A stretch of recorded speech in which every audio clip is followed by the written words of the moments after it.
कुंज बिहारी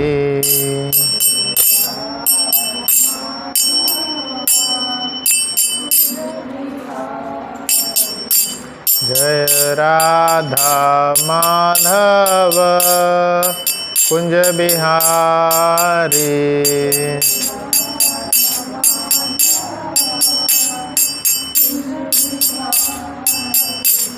जय गोपीजन वल्लभ गिरिवरधारी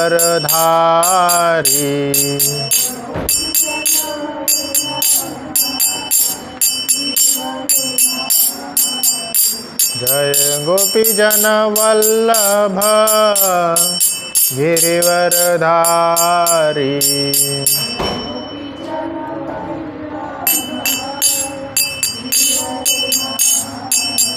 यशोदानंदन ब्रज जन रंजन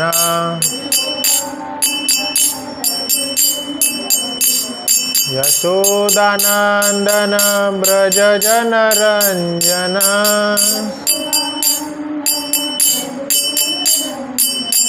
यमुना तीरा वनचारी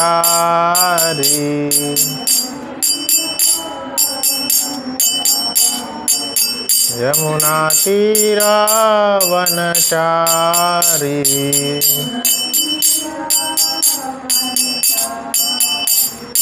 जय राधा माधव कुंज बिहारी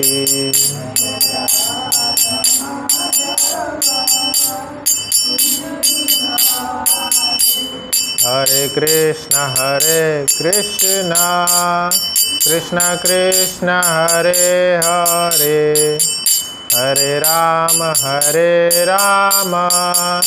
राम राम हरे हरे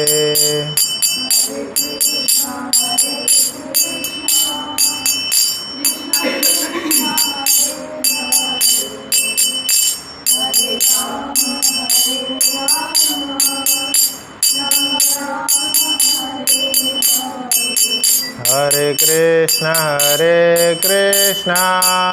कृष्ण कृष्ण हरे हरे हरे राम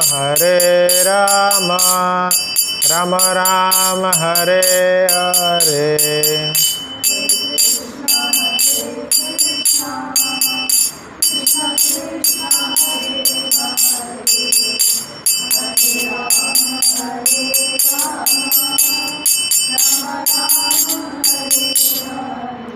हरे कृष्ण कृष्ण कृष्ण हरे हरे हरे राम राम राम हरे हरे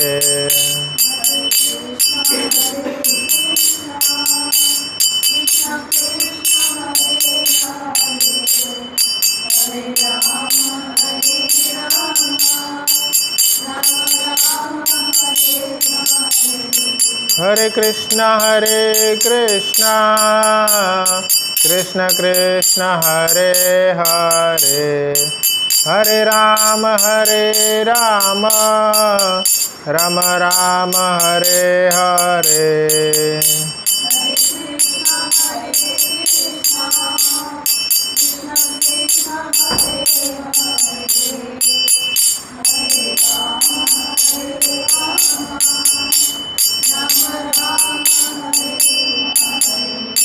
जय श्री जगन्नाथ बलदेव सुभद्रा महारानी की जय। हरिनाम संकीर्तन की जय। श्रील प्रभुपाद की जय। सब लोग दोहराइए। ओम नमो भगवते वासुदेवाय ओम नमो भगवते वासुदेवाय ओम नमो भगवते वासुदेवाय।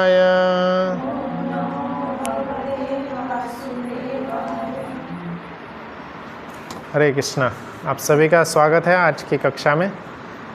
हर शनिवार को ये भगवद गीता कक्षा चलती है, तो उसी श्रृंखला में आज हम लोग 8वां अध्याय पढ़ेंगे। पिछले क्लास में भी 8वें अध्याय का हम लोग 15वें श्लोक तक किए थे, तो उसका रिवीजन करते हुए अभी आगे बढ़ेंगे। तो पिछले क्लास में हम भगवान का सतत कीर्तन और स्मरण के बारे में फोकस किए थे, चर्चा किए थे, है ना। जो 12वां 13वां श्लोक है ये कर्म योग के बारे में है, और अभी 14th वाला जो श्लोक है, 14th श्लोक जो अभी पिछले क्लास से इस क्लास में जो लिंक है उसको चर्चा करते हुए हम आगे बढ़ेंगे। तो आप सब लोग 14th श्लोक दोहराएंगे, 14 श्लोक दोहराइए, 14वां श्लोक। जिसके पास मोबाइल है, मोबाइल में निकाल भी सकते हैं, गूगल पे टाइप करेंगे BG 8.14, तो भगवद गीता 8.14 वेदाबेस पहला ही लिंक आ जाएगा, BG 8.14। तो यह श्लोक है, आप सब लोग दोहराइएगा। अनन्य चेतः सततम यो मां स्मरति नित्यशः तस्याहं सुलभ पार्थ नित्ययुक्तस्य योगिनः। तो इसमें कृष्ण बता रहे हैं, इसके पहले के श्लोक में जो अष्टांग योग पद्धति है उसके बारे में बताया गया। 9वें श्लोक से लेकर के पिछला जो 11वां श्लोक तक आया, 11-12वां तक, 9 से लेकर के 12 तक में अष्टांग योग पद्धति के बारे में बताया गया। और अष्टांग योग पद्धति में बताया गया कि आप जो है अपने भौं के बीच में ध्यान करें। तो उद्देश्य यह है, कृष्ण के बोलने का जो तात्पर्य है यह हमें जानना चाहिए, है ना। कई बार लोग इसका अर्थ समझते हैं कि किसी पे भी ध्यान करना है, भावों के बीच में ध्यान करने को बोला गया, बट ध्यान किस पे करना है ये नहीं बोले। तो जो भगवद गीता पूरा समझते हैं वो बताएंगे कि वो बता सकते हैं कि किस पे ध्यान करना है। तो किस पे ध्यान करना है, ऑब्जेक्ट ऑफ मेडिटेशन जो है अगले श्लोक में बोल रहे हैं। पहले के 3-4 श्लोक में 9वें से 12 तक प्रोसेस ऑफ मेडिटेशन बताएं, और ऑब्जेक्ट ऑफ मेडिटेशन ध्यान किस पे करना है 14th इस श्लोक में बताया जा रहा है। तो पिछले श्लोक में हमने देखे थे कैसे मेडिटेशन करना है कि भावों पे। तो भावों पे क्यों बोला जा रहा है, बिटवीन द आईब्रोज, क्योंकि अगर हम किसी पे भी अगर मेडिटेट करेंगे तो अगर ऐसे ही आँख खुला रख के करेंगे तो क्या होता है, ध्यान भटक जाएगा। बहुत सारी बाकी चीज़ें देखने से हमारा ध्यान भटक जाएगा और मन इन सब के बारे में सोचना चालू कर देगा। तो जिस पे मेडिटेट कर रहे थे वो हट जाएगा। और वही अगर हम आँख बंद करके पूरा आँख बंद कर देंगे तो पूरा आँख बंद कर देने से क्या होगा, नींद आ जाएगी, सो जाएंगे, थकान के कारण नींद आ जाती है ना। तो इसलिए क्या बताए, कॉन्सेंट्रेट बिटवीन द आईब्रोज, दोनों आँखों के बीच में कॉन्सेंट्रेट करेंगे तो आँखें जो है आधी खुली रहेगी आधी बंद रहेगी। तो अभी 14 श्लोक में बताए हैं ऑब्जेक्ट ऑफ मेडिटेशन, किस पे मेडिटेट करना है। क्या बोल रहे हैं, अनन्य चेतः सततम यो माम स्मरति नित्यशः। अनन्य भाव से सतत रूप में, सतत मतलब होता है हमेशा, ऐसा नहीं कि मेडिटेशन का कोई एक समय होता है। हालांकि जो सुबह का समय है मेडिटेशन के लिए ब्रह्म मुहूर्त का सर्वोत्तम है, सर्वोत्तम बताया गया है कई कारणों से।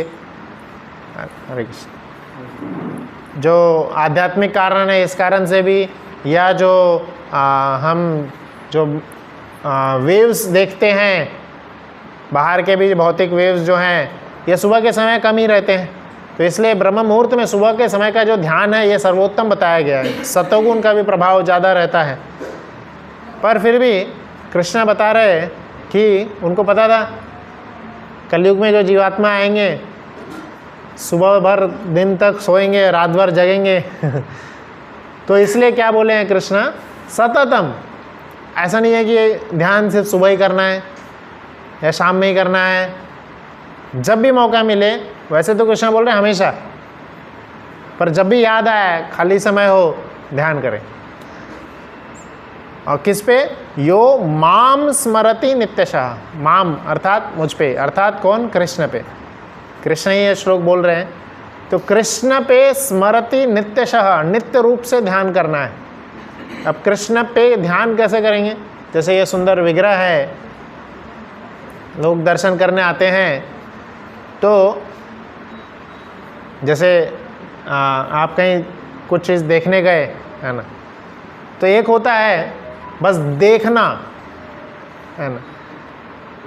जैसे आपको ऐसा एक्सपीरियंस होगा, आप सामने खड़े होके किसी से बात कर रहे होंगे, जैसे यहाँ पे खड़े होके हम दो लोग यहाँ पे बात कर रहे हैं, आप देख रहे हैं सब जगह, पर आपका ध्यान क्या है? इनके साथ जो मैं बात कर रहा हूँ, बात करने में ध्यान है। अब बात करने में ध्यान लगा हुआ है तो हो सकता है यहाँ से कोई गुजर जाए, आपने देखे, पर क्या है, कोई व्यक्ति अगर आपसे आगे पूछेगा हाँ यहाँ से कोई गुजरा था क्या, तो आप क्या बोलेंगे? ध्यान नहीं दिया। देखे बट ध्यान नहीं दिए। क्या हुआ? हमारी आंखें ने तो देख ही ली, पर सिर्फ आंख नहीं देखता है, आंख के साथ में मन भी देखता है। तो इम्पोर्टेंट किसका है? आंख का देखना है कि मन का देखना है? आंखें तो बहुत कुछ देखते रहती है, पर याद ही नहीं रहता क्या देखें है ना। तो इसलिए 3 तरीके होते हैं देखने के, 3 तरीके होते हैं। पहला तो सर सिर्फ विजन, देख लिए। दूसरा है ध्यान से देखे, और तीसरा है कि अब जो मैंने देख लिया वो मेरे मेमोरी में फीड हो गया है। वो कैसे फीड होगा? जब मैं उसको स्मरण करूँगा, याद करूँगा उसको, है ना। याद करने से मेमोरी में फीड होगा। और याद करने का सबसे आसान तरीका क्या बताया? बार बार। इसलिए कृष्ण बोले हैं सततम, बार बार स्मरण करना है ना। जैसे आप सब लोग आज आए, दर्शन किए, तो अब उधर नहीं देख करके बताइए, उधर कोई नहीं देखिएगा, सब लोग इधर ही देखिए बताइएगा कि भगवान ने, जगन्नाथ जी ने, भगवान भी हैं यहाँ पे कई हैं, जगन्नाथ जी ने कौन से कलर की पगड़ी पहनी है? कुछ कलर याद है? मल्टी कलर तो हो गया, फिर सारे कलर आ गए उसमें अब देख लीजिए है ना। तो एक क्या होता है, लोग आते हैं, मैं देखता हूँ, मैं तो मंदिर में देखते हैं, आए देख के चले गए ये कोई सीनरी नहीं है, सीनरी नहीं है ना। परमपिता स्वयं जगन्नाथ जी यहाँ पे बैठे हैं। इवन किसी कंपनी में, दुकान में जाएंगे, है ना, आए दुकान में देखे चले गए, बोले ये कौन आया था क्या होता है? आना है, बैठना है, प्रणाम करना है ना। स्वयं पूरे विश्व के ब्रह्मांड के नायक बैठे हैं, है ना। पूरे विश्व को चलाने वाले जो परम पिता जगन्नाथ जी हैं, स्वयं राधा कृष्ण नरसिंह देव भी हैं। तो ध्यान से देखना चाहिए। एक तो है बस देख के चले गए, पता ही नहीं चला क्या देखे, क्या था तो भगवान का स्मरण कैसे होगा? आप फिर बोलेंगे कि अरे भगवान कुछ कृपा नहीं करते। तो आप आए थे मंदिर में, क्या देखे आपने? कुछ नहीं देखे। ठीक है, आना भी अच्छी बात है, अटेंडेंस देना ही चाहिए, आके अटेंडेंस भी देके गए, बहुत बड़ी बात है। साहिबाबाद की जनसंख्या 1 लाख है, 1 लाख के परे ही है ना। इतना बड़ा साहिबाबाद है, राजेंद्र नगर, शालीमार, लाजपत पूरा आता है इसमें। उनमें से कुछ ही है आप लोग जो विष्णु मंदिर में कदम रख रहे। विष्णु मंदिर में आना बहुत बड़ी बात है, पर आ गए हैं तो उसका पूरा लाभ लेना है। हवा की झोंका की तरह आए गए ऐसा नहीं बाकी काम रुक जाएंगे। तो क्या है? ध्यान से देखना है। ध्यान मतलब मन लगा के देखना है। जगन्नाथ जी ने कौन सा ड्रेस पहने, कौन सी पगड़ी पहने हैं, जगन्नाथ जी के हाथ में कौन सा सिंबल है, बलराम जी के हाथ में कौन सा सिंबल है, नीचे कौन से और विग्रह हैं, इसको बोलते हैं ध्यान से देखना। वही कृष्ण यहाँ बोल रहे हैं यो माम स्मरति। तो एक देखना हुआ, उसके बाद का लेवल हुआ मन से देखना। मन से हमने देख लिए, तो तीसरा लेवल यहाँ भगवान बता रहे हैं स्मरण करना, कि अब मैं याद कर रहा हूँ कि मैं कौन क्या देखा, है ना। तो याद करना है। और वही याद जो है बार बार हमारे में स्मरण पटल पे, हमारे जो हमारा जो मन है उसमें बार बार आते रहेगा। देखिए दो ही चीज़ याद आएगी, शास्त्र में लिखा है दो ही चीज़ याद आएगी, एक तो कृष्ण या तो माया, है ना। या तो इसलिए कृष्ण बोल रहे हैं कृष्ण होया सूर्य समा, सूर्य कृष्ण के समान। और कृष्ण से परे जैसे हम देखते हैं, जैसे सूर्य से परे देखेंगे तो क्या दिखाई देगा? अंधकार, डार्कनेस, शैडो दिखाई देगा। कृष्ण सूर्य से पलट गए तो शैडो दिखाई देगा। तो वैसे ही कृष्ण से पलट जाएंगे, कृष्ण का स्मरण नहीं आएगा, जगन्नाथ जी का स्मरण नहीं आएगा, तो ये दुनिया का स्मरण आएगा, हमारे कर्मों का स्मरण आएगा, बाहर क्या होना है, इधर क्या हो रहा है, वही सब स्मरण आएगा। और वो सारा स्मरण क्या होगा? हमें कर्म में और बांधेगा, कर्म ग्रंथि और बांधते चले जाएगा। इसलिए कर्म के ग्रंथि से छूटना है तो सिंपल तरीका कृष्ण बता रहे हैं, अनन्य चेतः सततम यो माम स्मरति नित्यशः, नित्य रूप से कृष्ण का स्मरण करते रहना। तस्याम, ऐसे लोगों के लिए, ऐसे लोग जो कृष्ण को नित्य रूप से स्मरण कर रहे हैं, याद कर रहे हैं, रात में भी जाने के बाद घर पे याद आना चाहिए भगवान कौन सा ड्रेस पहने थे, आज कितनी सुंदर पगड़ी पहनी थी, तारीफ करना है भगवान की। जैसे हम सिंपल बॉस के पास जाते हैं, कंपनी में कुछ काम निकलवाना है तो बोलते ना आज तो सर आप बढ़िया लग रहे हैं, चकाचक लग रहे हैं आज आज आपने कुछ अगर उनका देखे होंगे टिफ़िन में क्या लाए थे तो नहीं भी हमें पसंद आया होगा, फिर भी बोलते सर आपने टिफ़िन में आज बहुत बढ़िया चीज़ लाए थे तो तारीफ़ करते ना। किसी के से भी मिलते हैं, किसी के घर जा रहे हैं, आपका घर बहुत अच्छा है ना, तो क्यों तारीफ़ करते हैं, है ना, ताकि जो भी हम आगे अगर उनसे इच्छा है वो हो सके, है ना। तो वही कृष्ण की भी करनी चाहिए, भगवान की भी तारीफ़ करनी चाहिए, क्या पगड़ी पहने हैं, कितना सुंदर लग रहे हैं, है ना। नहीं याद आ रहे भगवान की, यहाँ पे देखिए कई सारे लीलाएं हैं, है ना। भगवान कैसे वृंदावन से मथुरा में आए, फिर पूतनावध हुआ, कैसे यहाँ पे यमला अर्जुन वृक्ष गिराए थे, तो इस प्रकार से माखन चोरी की लीलाएं, कई सारे लीलाएं हैं। तो ये स्मरण आएगा, बार बार जब स्मरण आते रहेगा, उनके लिए ऐसे लोग जो बार बार कृष्ण का स्मरण करते हैं, तस्याम सुलभ पार्थ, हे पार्थ अर्जुन को बोल रहे हैं कि ऐसे लोगों के लिए कृष्ण को प्राप्त करना, भगवत प्राप्ति करना बहुत आसान है, कोई डिफिकल्ट नहीं है।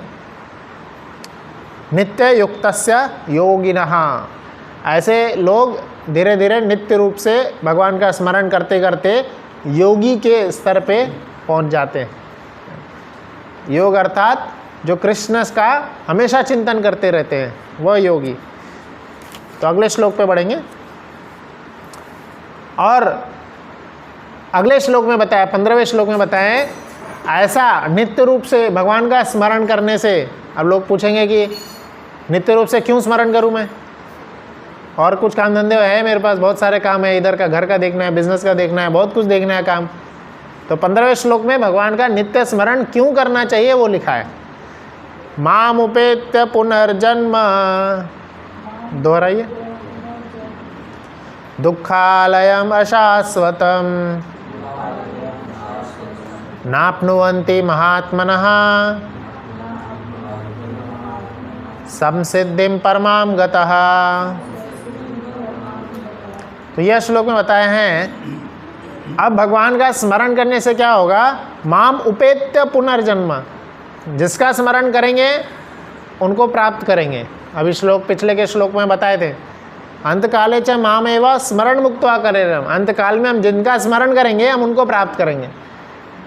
तो अब कृष्ण का नित्य रूप से हम स्मरण कर रहे हैं, कृष्ण की लीलाओं का स्मरण कर रहे हैं, कृष्ण ने क्या किए थे यह सब स्मरण कर रहे हैं, तो माम उपेत्य पुनर्जन्म, है ना। ये शरीर तो नष्ट होना ही है, आज नहीं तो कल नष्ट होगा ही है शरीर। तो शरीर के नष्ट होने के बाद जैसे हर व्यक्ति आगे का सोचता है ना, जॉब कर रहे तो जॉब करने के बाद रिटायरमेंट में हम क्या करेंगे, या पढ़ाई कर रहे तो पढ़ाई करने के बाद क्या करेंगे, हमेशा बाद का ही सोचते हैं। तो यह शरीर के बाद जो हमें नया शरीर मिलेगा उसके बारे में भी सोचना हमारा काम है, क्योंकि हमें ही मिलेगा ना हमारा कर्म हम खुद ही भुगतेंगे। तो हमें कौन सा शरीर नया मिलेगा यह भी हमें सोचना चाहिए। तो कृष्ण क्या बता रहे, अगर हम भगवान का नित्य रूप से स्मरण कर रहे हैं, माम उपेत्य पुनर्जन्म, पुनर्जन्म आपका होगा ही नहीं, नया शरीर कुछ नहीं मिलेगा, भगवान के धाम में चले जाएंगे। दुखालयम अशाश्वतम, यह जो संसार है, यह संसार का एडजेक्टिव देते हुए भगवान बता रहे हैं। जैसे यह अगर कोई व्यक्ति है, ये करताल है, करताल के मैन्युफैक्चरर से मैं पूछूंगा कि इसमें क्या डाला गया है, क्या डाल के आपने बनाया है, तो व्यक्ति बोलेगा कि हाँ इसमें ये सब चीज़ डाला गया है, ऐसे बना है ये। तो ये संसार किसने बनाई है? संसार मैंने बनाया, किसी एक व्यक्ति ने बनाया। कौन है इसका ओनर? कृष्ण है। तो कृष्ण ये संसार के बारे में बता रहे हैं, ये संसार कैसा है, ये संसार का एडजेक्टिव देते हुए दो चीज़ बता रहे। ये संसार क्या है? दुखालय अशाश्वत, वही बताया यहाँ पे 8वें अध्याय का 15वां श्लोक, बहुत इंपॉर्टेंट श्लोक है, इसको याद करिएगा। 8वें अध्याय का 15वां श्लोक। दुखालय है ये। पुस्तकालय में क्या होता है? पुस्तक ही पुस्तक मिलेगा। पुस्तकालय मतलब ऐसा जगह जहाँ पे सिर्फ पुस्तक मिलता है। भोजनालय मतलब ऐसा जगह जहाँ सिर्फ भोजन मिलता है। तो वैसा ही दुखालय मतलब ऐसा जगह जहाँ पे सिर्फ दुख मिलेगा। तो यह संसार का एडजेक्टिव बताएं कृष्णा कि यह ऐसा संसार है जहाँ पे सिर्फ और सिर्फ हर पल दुख ही दुख मिलेगा। दुखालय है यह जगत। कोई बोलेगा नहीं मैं तो 3 BHK फ्लैट में रहता हूँ, मेरे घर पे AC हीटर सब है, किसी प्रकार की कोई चिंता ही नहीं, गाड़ी में भी AC, ऑफिस में भी AC, कोई चिंता नहीं है, सारे फैसिलिटीज़ है ना। तो ये कैसी बात हो गई? जैसे एक राजा है, तो राजा को जैसे दुख, राजा पहले जब सज़ा दिया करते थे तो क्या करते थे? बहुत देर तक पानी में ऐसे डुबा देते थे जिसको गुनाहगार होता था, और पानी में डुबा देने के बाद में थोड़े देर के लिए ऐसे निकालते थे। फिर ऐसे ऐसे वो सांस लेता था और बहुत ज़्यादा तड़पता था, फिर से डुबाते थे।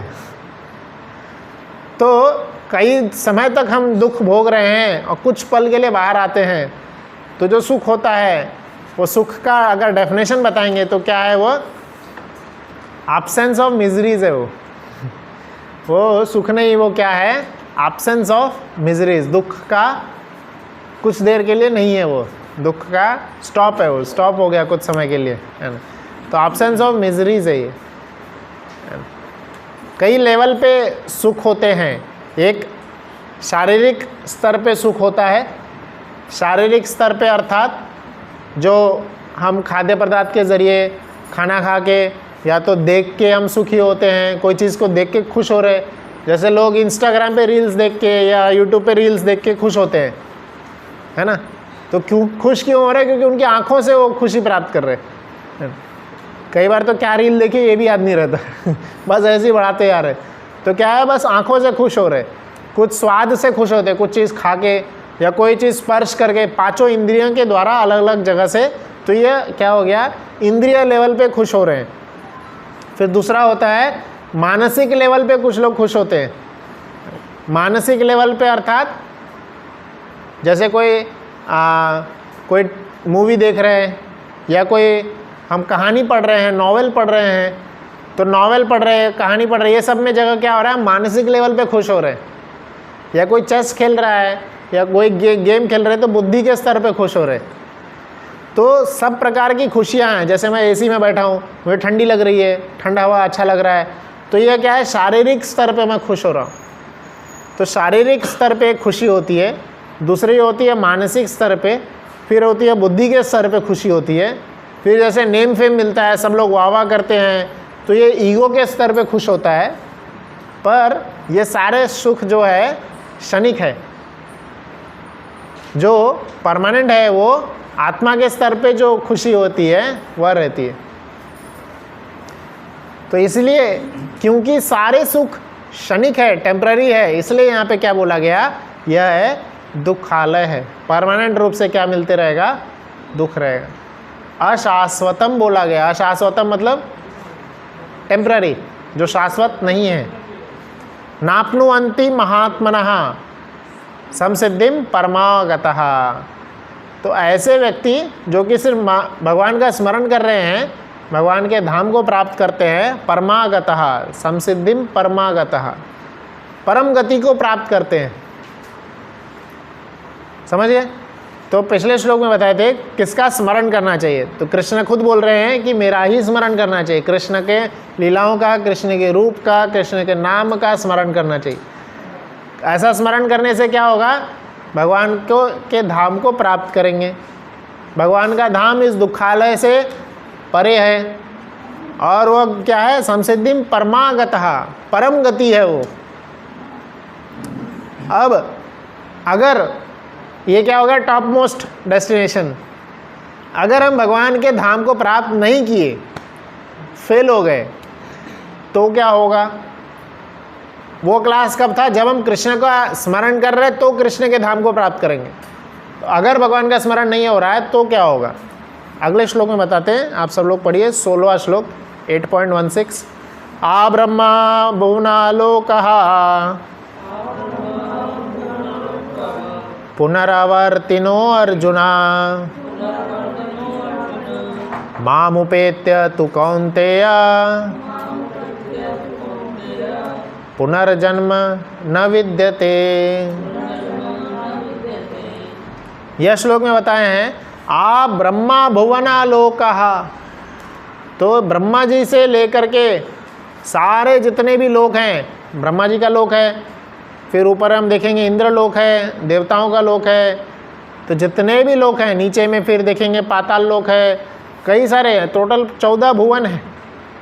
तो क्या बता रहे हैं, आप ब्रह्मा भुवनालोकः, सभी लोकों में जितने भी लोग रहते हैं, चाहे आप ऊपर के धाम में जाएं, भगवान के धाम में, भगवान ब्रह्मा जी के धाम में, इंद्र के धाम में, स्वर्गलोक में भी चले जाएं, स्वर्गलोक में या नीचे के लोक में भी चले जाएं, यह सारे लोक क्या है, नष्ट हो जाएंगे। कुछ समय के लिए रहेंगे और कुछ समय बाद ये सारे धाम 14 भुवन पूरा नष्ट हो जाता है। और क्या होगा, पुनरावर्तिनो अर्जुना, नष्ट होता है फिर से क्रिएट होता है। तो इन सब में क्या होते जाएगा, पुनर्जन्म होते रहेगा, होते रहेगा। तो इनमें अभी अगर हम कोई स्वर्गलोक भी पहुंच गया, कोई शुभ कार्य कर करके, पुण्य कार्य करके स्वर्गलोक पहुंच गए, तो क्या है, स्वर्गलोक का भी नष्ट होना है। और स्वर्गलोक भी क्या है, पुनरावर्तिनो, स्वर्ग में जैसे ही आपका पुण्य खत्म होगा, वापस हम इस धाम में वापस आएंगे। जैसे अमेरिका में हम रहते हैं, कोई गया है अमेरिका, आप लोग में से कोई गए हैं फॉरेन कंट्री, तो वीज़ा रहता है ना। तो वीज़ा जैसे ही एक्सपायर हो गया, किसी भी कंट्री में गए, जिस भी कंट्री का वीज़ा बना के गए, क्या होगा, वीज़ा एक्सपायर होने से वहाँ के जो अथॉरिटीज़ रहेंगे, बोले जाओ, निकल जाओ, वापस आना पड़ेगा अपने धाम यहाँ पे इंडिया में। तो वैसा ही पुण्य होता है, पुण्य के बेसिस पे हम स्वर्गलोक जाते हैं या ऊपर के धाम जाते हैं, जैसे ही खत्म होगा वापस पुनरावर्तिनो अर्जुना। पर अगर कृष्ण के धाम जा रहे हैं, अगली लाइन में लिखे हैं माम उपेत्य, ये बाकी धाम को तो छोड़ो, अगर माम उपेत्य कृष्ण के धाम जाते हैं, माम उपेत्य तो कौनते पुनर्जन्म न विद्यते, कृष्ण के धाम गए तो पुनर्जन्म नहीं होना है, पुनर्जन्म न विद्यते। तो अगर जन्म मृत्यु के साइकिल से छुटकारा पाना है, फिर से बुढ़ापा नहीं चाहिए, फिर से बीमारी नहीं चाहिए, फिर से इस धरातल पर आके ये सब दुख नहीं झेलना है, तो one and only one solution is पुनर्जन्म न विद्यते। पुनर्जन्म अगर नहीं प्राप्त करना है तो क्या करना होगा, कृष्ण के धाम जाना होगा। वही एक धाम है जो कि परमानेंट है, बाकी सब धाम क्या है, टेम्पररी है और सब बार बार रिपीट होंगे। और उनका लाइफ साइकिल क्या है, लाइफ स्पैन क्या है, हर एक लोगों का लाइफ स्पैन भी बताया है अगले श्लोक में, 17 श्लोक में।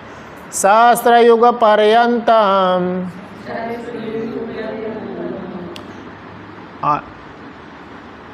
अहम यत ब्रह्मणो विदुहु रात्रि युग सहस्त्रांतम ते अहर्रात्र विदो जनः। यहाँ पे बता रहे हैं मानवीय गणना के अनुसार 1000 युग मिलकर ब्रह्मा का एक दिन बनता है और इतनी बड़ी उनकी रात होती है। तो यह कैलकुलेशन ब्रह्मा जी का बता रहे हैं। हम मनुष्य लोक में जो रहते हैं, इसके ऊपर में स्वर्गलोक है, इसके ऊपर में ऐसे लोक अलग अलग हैं, और फिर सबसे टॉप वाला जो लोक है वो ब्रह्मा जी का लोक है। और ब्रह्मा जी के लोकों का कैलकुलेशन बता रहे हैं, तो वहाँ पे एक दिन, ब्रह्मा के लोक का एक दिन हमारे कैलकुलेशन के हिसाब से 1000 चतुर्युग हो जाता है। एक चतुर्युग मतलब सतयुग, द्वापर, त्रेता, कलयुग, ये चारों युग मिला के एक चतुर्युग होता है। और ऐसे 1000 चतुर्युग गुजर जाएंगे तब ब्रह्मा जी का एक दिन गुजरेगा। इसको सिंपल कैलकुलेशन से समझ सकते हैं। जैसे अभी आपका देखे होंगे गर्मी सीजन में बाहर लाइट पे छोटे छोटे कीट पतंग आएंगे, छोटे छोटे कीट पतंग आते हैं, ये 9 या 10 बजे जन्म लेंगे, 12 बजे तक उनकी शादी हो जाती है, 1 बजे उनके बच्चे हो जाते हैं, और 3, 4, 5 बजे तक में वो शरीर छोड़ देते हैं। शाम में आए रात तक में, पर उनके लाइफ स्पैन के लिए वो उनका 100 साल हो गया, उनके लिए लाइफ स्पैन के हिसाब से वो उनका 100 साल हो गया। तो हर एक जीवात्मा 100 साल अपने कंप्लीट करता है ना, हर एक जीवात्मा। ये सारा लाइफ स्पैन जो है, बड़े होना, और फिर जो है बच्चे उत्पादन करना, फिर और बड़े होना, और फिर लाइफ छोड़ना बुढ़ापा अवस्था के बाद, है ना। तो जो 6 स्टेजेस बताए गए लाइफ पे हर एक जीवात्मा का होता है, कीट पतंग से लेकर के, 4 पैर पे चलने वाले से लेकर के, पानी में चलने वाले से लेकर के, हवा में उड़ने वाले, हर प्रकार के जीवात्मा का यह लाइफ स्पैन होता है। तो हम देख सकते हैं उनके लिए छोटा सा, हमारे लिए क्या होगा, 1 घंटा ही हुआ। 1 घंटे में हम देखते इतने छोटे छोटे कीड़े होते इतना एक आप पुराना किताब निकालेंगे, बहुत पुराना किताब, उसमें भी आपको डॉट, एक एक डॉट दिखेगा, ये डॉट दिखेगा, पर डॉट थोड़ी देर बाद चलने लगेगा चलता फिरता डॉट है वो। तो क्या है वो प्राणी है, वो कोई तो एक जीवात्मा है, वो उसका नाम नहीं पता, बायोलॉजी वाले बताएंगे, बहुत सारे नाम हैं। तो कैसा है, हर एक प्रकार के जीवात्मा होते हैं, और उनकी लाइफ स्पैन होती है, हर एक का लाइफ स्पैन अलग अलग होता है। यहाँ पे ब्रह्मा जी का लाइफ स्पैन बता रहे हैं कंपैरिजन करके हमारे से, कि ब्रह्मा जी का एक दिन हमारे लिए क्या है, 1000 चतुर्युग जैसा है। अगले श्लोक में देखेंगे, अव्यक्ताद् व्यक्तव्य सर्वः प्रभवन्त आगमे रात्रगामे प्रलयन्ते तत्रैवाक्तं संज्ञके। फिर क्या बता रहे, ब्रह्मा के दिन के शुभारंभ में सारे जीव अव्यक्त अवस्था से व्यक्त होते हैं, और फिर जब रात्रि होती है वे पुनः अव्यक्त में विलीन हो जाते हैं। तो ब्रह्मा जी जब प्रकट होते हैं फिर वो सारी सृष्टि करते हैं, और सृष्टि करने के बाद सभी जीवात्माओं को अपने अपने कार्य के हिसाब से एलोकेट कर देते हैं। जैसे आपने देखेंगे बड़ी बड़ी जो मल्टीनेशनल कंपनीज होती है, वो लॉट में कई लोगों को उनको जॉब देती है ना। जैसे कॉलेज से गए, सिलेक्शन किए, और फिर कॉलेज में 50 लोगों को सेलेक्ट कर लिए, और फिर 50 लोगों को सेलेक्ट करने के बाद उनका अलग अलग जॉब प्रोफाइल हो जाता है। कोई नोएडा में काम करेगा, कोई मुंबई जाएगा, कोई हैदराबाद जाएगा, सबका अलग अलग ब्रांच में अलग अलग लोकेशन पे उनका जॉब एलोकेट हो जाता है ना। सिलेक्शन एक साथ होता है, सबका एलोकेट हो जाता है अलग अलग। उसी प्रकार से ये एग्जाम्पल्स हम समझ सकते हैं। ब्रह्मा जी जब सुबह दिन का जब शुरुआत होती है, जब क्रिएशन करते हैं, तो सभी जीवात्माओं का अलग अलग गुण है, सत्वगुण, रजोगुण, तमोगुण, सभी जीवात्माएं। हम सब अपने आप को एनालाइज कर सकते हैं, हम सभी अलग अलग गुणों में हैं, और उसी हिसाब से, गुणों के हिसाब से, स्वभाव के हिसाब से, कार्य के हिसाब से सभी जीवात्माओं को अलग अलग लोकों में अलोकेट कर दिया जाता है। कौन स्वर्गलोक जाएगा, कौन भूलोक में रहेगा, कौन पाताल लोक में जाएगा, कौन किधर जाएगा, यह सारे कार्य ब्रह्मा जी करते हैं। इसलिए, और वो कैसे, अकेले नहीं है, उनकी कई सारी शक्तियाँ हैं। तो उनकी शक्तियाँ हैं, उनकी एनर्जीज है, सब वो मिल करके हर एक जीवात्माओं को अलग अलग जगह पे स्वभाव के हिसाब से एलोकेट कर देते हैं। तो वही यहाँ पे बता रहे हैं। तो जब ब्रह्मा जी की रात्रि होती है तो सभी जीवात्माएं अव्यक्त अवस्था में चली जाती है। अव्यक्त अर्थात एक तरह से बोल सकते हैं कि शांत अवस्था में ब्रह्मा जी के जो विष्णु भगवान है उनमें विलीन हो जाती है। और फिर से जब सृष्टि होती है, नई सृष्टि होती है, फिर से उनको नया जगह मिलता है, नया जगह मिलने पे वो अपने कार्य में लग जाते हैं, अपने कार्य में लग जाते हैं। तो प्रश्न आता है, भगवान यह सृष्टि क्यों करते हैं? भगवान सृष्टि क्यों करते हैं? तो उसका आप में से कोई उत्तर देना चाहेंगे? जब बार बार सृष्टि कर रहे हैं, बार बार हमें लगा रहे हैं, तो क्यों ही करते हैं यह सृष्टि? कोई बोलना चाहेंगे? क्या लगता है आपको, क्यों भगवान ने यह सुंदर दुनिया बनाई है? काहे को दुनिया बनाई? हाँ प्रभु जी? भगवान का ऐसा आदेश था उनको। हाँ, आदेश तो था ही, वो तो है ही। भगवान के आदेश का पालन किया उन्होंने। वो तो है ही। ब्रह्मा जी को आदेश भी था कि आप सृष्टि बनाएं, बट वो आदेश क्यों दिए? आदेश सृष्टि करने को दिए, बट क्यों दिए? सृष्टि बनाना ही क्यों है? ये सृष्टि क्यों बनाई गई? सिंपल है ये। साईं बाबा, जैसे आप यहाँ पे कॉलोनी बना रहे हैं, तो कॉलोनी क्यों बना रहे हैं? कॉलोनी क्यों बना रहे हैं? रहने के लिए।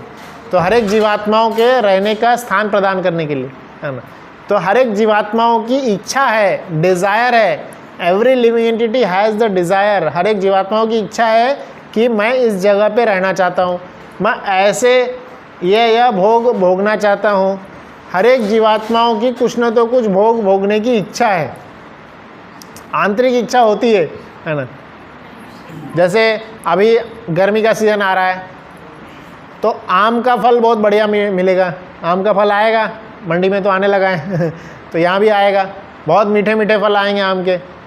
तो आप सबके मन में, आप बताइए, क्या आपके मन में कभी इच्छा आई है कि आम का इतना मीठा फल है, तो काश मैं आम का जो रस है, आम के मीठे फल का जो रस है, मेरे पास ड्रम भर के आम का रस प्राप्त हो, मैं ड्रम भर भर के आम का रस पीते रहूं, इतना मीठा स्वादिष्ट आम का रस।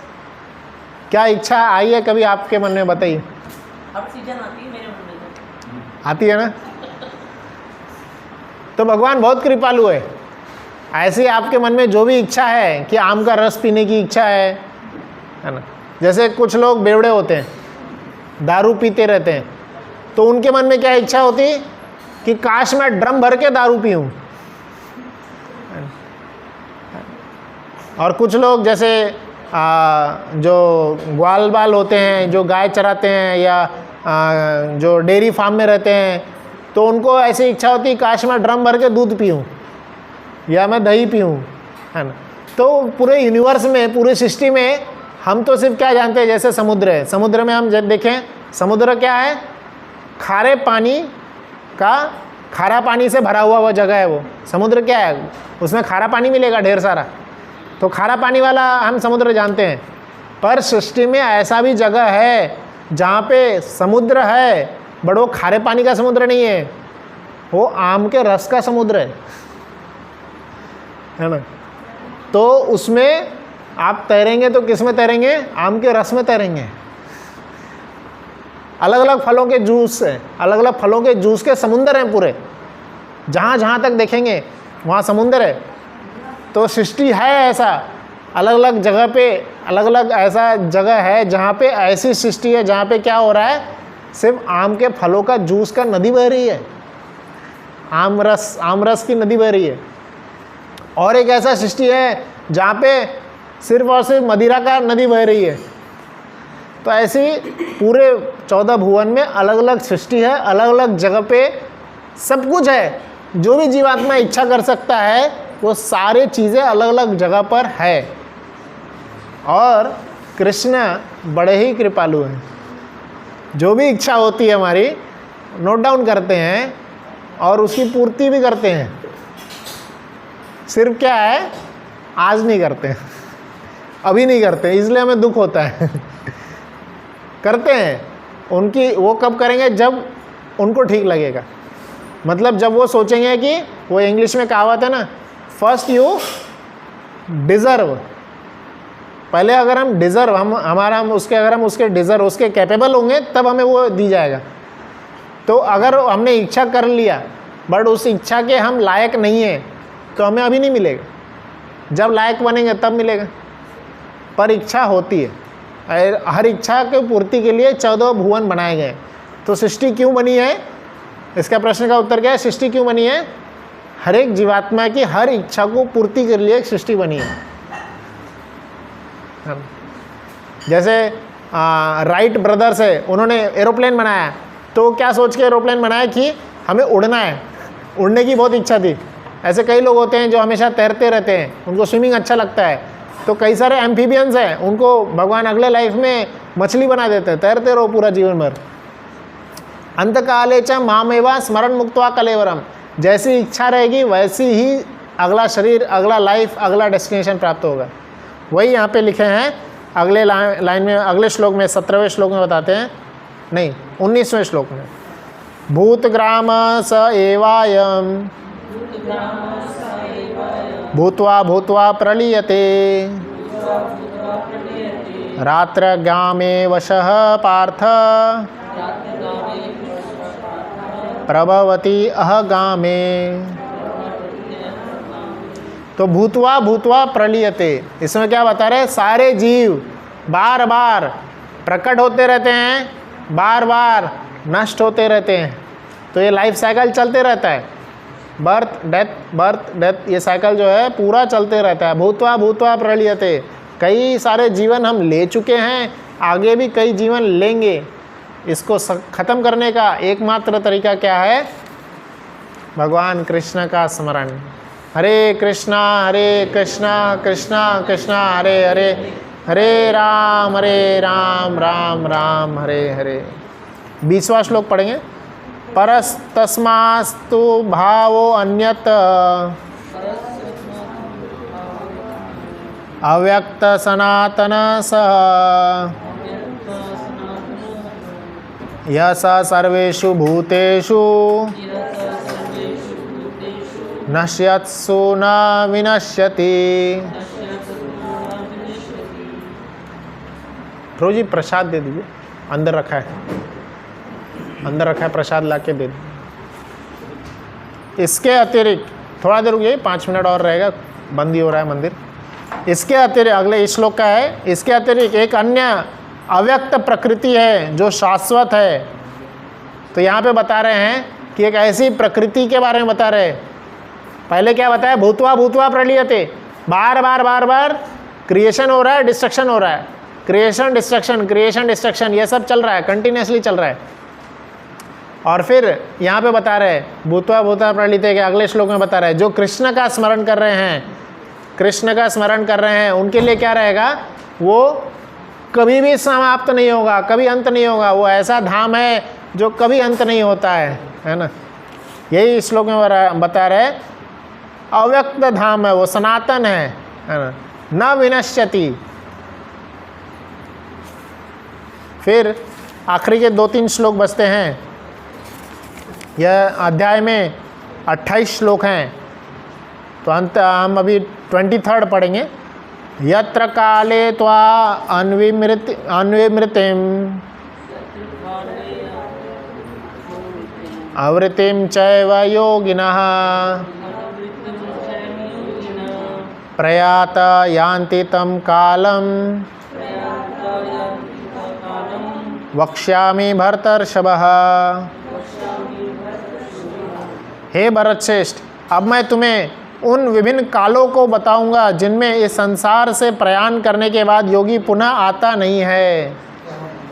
तब यह पूरा जो अध्याय है शरीर छोड़ने के बारे में ही है। तो अब कृष्णा इस श्लोक से 23rd श्लोक के आगे कृष्ण क्या बताएंगे कि किस समय शरीर छोड़ने से क्या गति प्राप्त होगी। अभी तक में क्या बताए हैं कि शरीर छोड़ते वक्त स्मरण किसका करना है। तो अगर हमारा स्मरण का हम लेवल पे नहीं है तो कर्मकांड के बेसिस पे भगवान बता रहे हैं कि आपको किसका स्मरण करना है। तो यहाँ पे आप पढ़िएगा 24, 25, 26 ये सभी श्लोकों में और 27 तक यहाँ तक इस श्लोक में यही बताए हैं, 4 श्लोकों में 2 प्रकार का समय होता है। आप देखे साइंस में पढ़े होंगे, सूर्य क्या करता है, 2 फिलॉसफी है कि एक फिलॉसफी के हिसाब से सूर्य फिक्स है और पृथ्वी जो है सूर्य का परिक्रमा कर रहा है, और दूसरे फिलॉसफी के हिसाब से पृथ्वी फिक्स है, सूर्य परिक्रमा कर रहा है। तो जो भी है वो अलग मैटर है, वो अलग टॉपिक ऑफ डिस्कशन है। बात ये है कि जब सूर्य हमारे नॉर्दर्न हेमिस्फीयर में रहेगा उसको क्या बोलते हैं, उत्तरायण, और जब हमारे सदर्न हेमिस्फीयर में रहेगा उसको बोलते हैं दक्षिणायन। ये जो मौसम का परिवर्तन है इसी के बेसिस पे होता है। तो उत्तरायण और दक्षिणायन, तो ये 2 समय समझ गए। तो यहाँ पे कृष्ण, आप पढ़िएगा श्लोक में बता रहे हैं, जो उत्तरायण में शरीर छोड़ते हैं, अर्थात जो स्टार्टिंग के 6 महीने होते हैं जनवरी से, ये इंग्लिश कैलेंडर के हिसाब से नहीं, हिंदी कैलेंडर के हिसाब से जो स्टार्टिंग के 6 महीने होते हैं जून तक, है ना, वह क्या है, शुभ समय माना गया है शरीर छोड़ने का। वह समय में शरीर छोड़ने से उत्तम धाम को प्राप्त करते हैं। और दक्षिणायन, दक्षिणायन अर्थात जब सूर्य जो है ना साउदर्न हेमिस्फीयर में होगा, अर्थात जो जून के बाद का जो समय होता है, वह समय बताया गया है कि वो उत्तम नहीं है। अब ये महीनों की बात हो गई। अभी अब एक महीने में 2 समय होता है। एक क्या होता है, कृष्ण पक्ष, और दूसरा होता है शुक्ल पक्ष। उसमें भी बताया गया है, शुक्ल पक्ष जो है वो उत्तम बताया गया है। शुक्ल पक्ष में अगर शरीर छोड़ रहे हैं तो वो उत्तम है, उत्तम धाम को प्राप्त करेंगे। कृष्ण पक्ष में अगर शरीर छोड़ रहे हैं तो वह उत्तम नहीं है। हाँ हाँ, तो उसका वर्णन 28 श्लोक में आगे है ना। भक्त को क्या करना चाहिए, हम जिसका शरीर छूट चुका है उसका डेस्टिनेशन क्या होगा वो इसके हिसाब से बता सकते हैं, वो कृष्ण बता रहे हैं। तो यह बता दिया किस समय शरीर छोड़ने से क्या डेस्टिनेशन प्राप्त होगा, यह सब लिखा हुआ है। अभी जैसे बताया कि भक्त का क्या होगा, हमारे हाथ में तो नहीं है। तो भक्त होने के नाते हमारा जो परम कर्तव्य है, अंतिम श्लोक में बता रहा है, ये पूरे अध्याय का अंतिम श्लोक है, आप सब लोग दोहराइए। वेदेषु यज्ञेषु तपसः चैव दानेषु यत् पुण्यफलं प्रदिष्टम् अत्येति तत्सर्वमिदं विदित्वा योगी परम स्थान उपेति चाद्यम। तो यहाँ पे बता रहे वेदेषु यज्ञेषु तपसु, चाहे आप किसी प्रकार का वेद का पाठ करें, यज्ञ पढ़ें, यज्ञ करें, तपस्सु तपस्या करें, है ना, किसी कहीं पे दान दें, ये सारे क्या आएंगे, सब पुण्य फल में आएंगे। यत् पुण्य फलम प्रदिष्टम, यह सब आपको पुण्य फल प्रदान करेंगे। अत्येति तत्सर्वम इदम विदित्वा, योगी जो होते हैं, विदित्वा, योगी को यह सब चीज़ पता है, विदित्वा परम स्थानम उपैति चाद्यम, ये सब चीज़ पता है योगी को, कब क्या करने से क्या होगा। बट योगी जो होता है भगवान कृष्ण में हमेशा स्मरण करते रहता है, हमेशा ध्यान करते रहते हैं, और जो मृत्यु है कृष्ण के अधीन है। जय श्री जगन्नाथ बलदेव सुभद्रा महारानी की जय। तो जब मृत्यु कृष्ण के अधीन है, तब हम जब किसी हमेशा हर पल सिर्फ कृष्ण का स्मरण कर रहे होंगे, तब ये मैटर नहीं करेगा कि आप किस समय शरीर छोड़ रहे हैं, यह मैटर नहीं करेगा, फर्क ही नहीं पड़ेगा किसी भी समय शरीर छोड़ो, क्योंकि शरीर छोड़ते वक्त स्मरण किसका कर रहे हैं, कृष्ण का कर रहे। तो जब कृष्ण का स्मरण कर रहे तो वह धाम को प्राप्त करेंगे जो अनंत काल तक रहेगा, और हम इस भौतिक जो पुनर्जन्म का साइकिल है इससे परे हो जाएंगे। तो इसलिए 8वें अध्याय का उद्देश्य है, हम क्योंकि शरीर नहीं है, हम आत्मा हैं, तो शरीर छोड़ना ही है। तो शरीर छोड़ने का तरीका बताया गया है, कैसे यह शरीर छोड़ें, कैसे छोड़ेंगे, हमेशा भगवान का स्मरण करते हुए। ठीक है, तो यहाँ पे हम अंत करेंगे। सभी के लिए प्रसाद है, पर अंत करने से पहले अगर कोई रुक सकते हैं तो हम लोग यहाँ पे नाम जप करेंगे, एक माला जप करके जाएंगे। जैसे